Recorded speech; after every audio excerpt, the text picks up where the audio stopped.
Deep within the Amazon rainforest, a mysterious creature lurks. Notoriously elusive, this cave-dwelling giant hairy monster leaves a trail of broken trees and trampled ferns in its wake.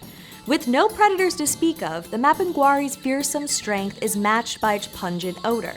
Appearing predominantly in the traditions of the peoples of Brazil, the Mapinguari seeks vengeance against those who hunt and harvest the flora and fauna of its home, those it deems violators of the sacred spaces of the rainforest. The Amazon claims unparalleled biodiversity on our globe and demands a heightened level of protection. So is the Mapinguari real, mythical, or somewhere in between? I'm Dr. Emily Zarka, and this is Monstrum. Of massive size, great strength, and possessing a distinctive foul smell, the hairy creature roars with great ferocity from its shortened horse-like muzzle. The Mapinguari may have 2 eyes or only one in the center of its forehead, and a mouth in the center of its stomach. It usually roams the rainforest on all 4s, but eyewitnesses also claim that it can walk bipedally. When standing on its hind legs, the Mapinguari can reach anywhere between 3 to 6 meters in height. Adorning all 4 giant anteater-like paws are large hooked claws like those of a giant armadillo that curl inwards or backward. It also has some pretty impressive chompers, including 4 huge canine teeth protruding from its mouth. Color variations range from reddish to brown to black, and it has a short tail. While the Mapinguari prefers a vegetarian diet, it will feast on livestock and humans that violate its habitat. It kills by ripping the legs and arms off its prey before eating them. For the particularly bad offenders that pillage the forest with greed, in the most brutal accounts, the creature devours the victim slowly, starting with the head and proceeding leisurely. The hard skin of the Mapinguari may resemble the skin of an alligator or a turtle's shell, but regardless of appearance, it's virtually impenetrable to weapons. Another weak point, its belly button. Few get the chance to try to kill the monster. Depending on the source, its horrific odor or supernatural abilities disorient would-be hunters. Those that might get a lucky shot off may not even be able to get near enough to verify the kill, because the smell emanating from the remains is so foul it cannot be tolerated by even those with the strongest stomachs. The first tales of the Mapinguari come from the indigenous peoples of the Amazon basin, where legends of forest creatures abound. In the Amazon, across the states of Rondônia, Amazonas, Acre, and Para, the Mapinguari is part of folklore and reported in eyewitness accounts alike. Brazil is home to more than about 300 indigenous groups with great linguistic diversity. With upwards of 150 languages across so many communities, it's typical to find variations in this monster's name or story. It is difficult to be sure about the etymology of the name Mapinguari, but the main assumption is that it comes from the Tupi-Guarani indigenous language, meaning a thing with the twisted feet, or that who has a twisted feet. That's Dr. Andrioli Costa, folklore researcher and consultant. He's an expert in Brazilian folklore and a great storyteller to boot. The first reports of the Mapinguari myth date from the turn of the 20th century, and coinciding with the rubber cycle in the Amazon.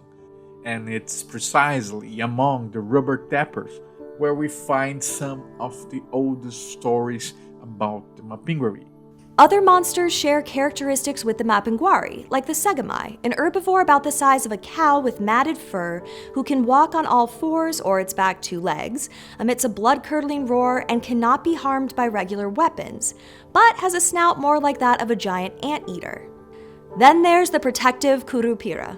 The feet, which we mentioned earlier, are sometimes turned backwards, like the Brazilian Curupira and other forest beings who use this strategy to confuse their pursuers.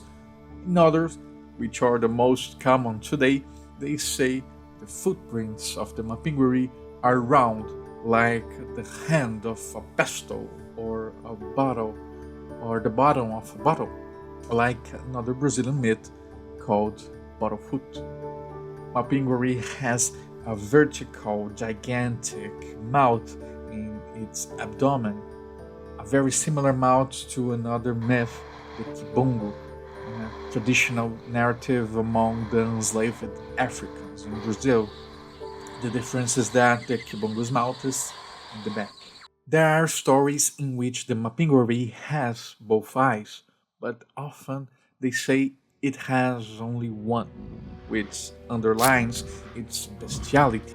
The one eye, the cyclopic eye, refers to bestiality, the uncontrolled violence of those who cannot distinguish right and wrong.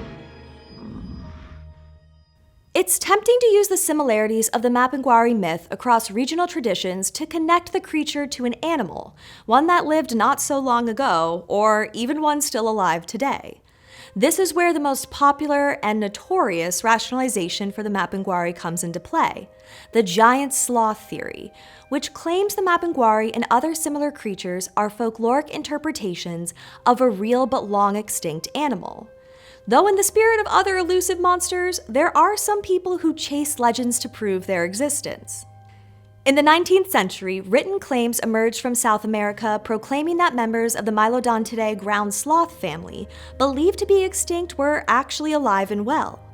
Argentinian paleontologist Florentino Ameghino publicly asserted he believed giant ground sloths still lived in the Patagonia region.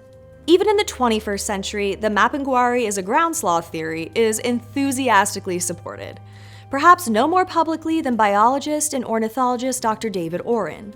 Oren has dedicated a large portion of his life to proving the continued existence of prehistoric ground sloths.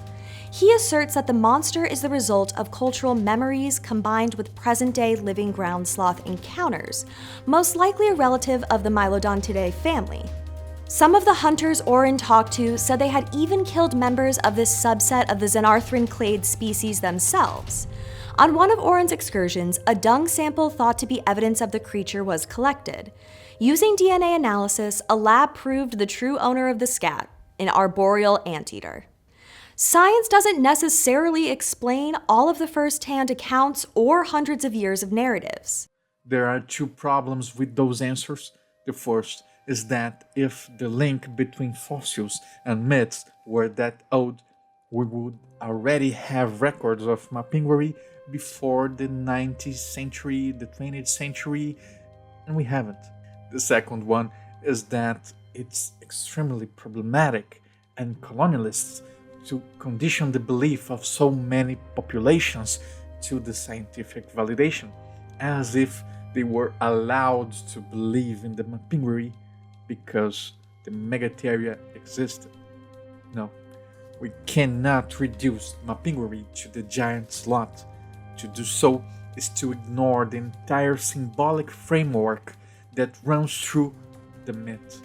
The name is very important to understand the myth. For example, we find two possible names for Mapinguari-like creatures. Kidaharara, which means laughing beast, a probable reference to its mouth, and Owojo, meaning maternal grandfather. That's very interesting because to think of the Mapinguari as a grandfather is to recognize it as an equal, as a relative, as one of them. Like the European colonizers and travelers who once influenced these stories, Western audiences and internet folklore sleuths today have blurred the lines between these supernatural monsters and their indigenous symbolism. While not necessarily done with ill intent, it's important to keep in mind that the original Mapinguari tales hold the greatest significance. I would invite you to understand Mapinguari as a representation of the atavic fear of what dehumanizes us, of what makes us monstrous, bestial, blind to the suffering inflicted to the others, blind to the castration of our actions and desires. In the end, however, the weak point, the belly button, will always be there to remind us that under all that leather, shell, fur that makes us insensitive, there is the human being that can be assessed again. If we take a close look at all of the Mapinguari stories from various indigenous communities in Brazil, there is a consistent theme: The creature's purpose is to protect the rainforest. For thousands of years, the abundance of riches within this natural resource has sustained the people of the region. The existence of a scary monster set out to protect it makes sense. The Mapinguari avenges its home from trespassers, hunters, and greedy consumers alike. And if the Mapinguari's fearsome presence can help save this significant resource, another monster has served its purpose. Mylodontidae. Mylodontidae. Oh yeah, duh. Mylodontidae. Good enough.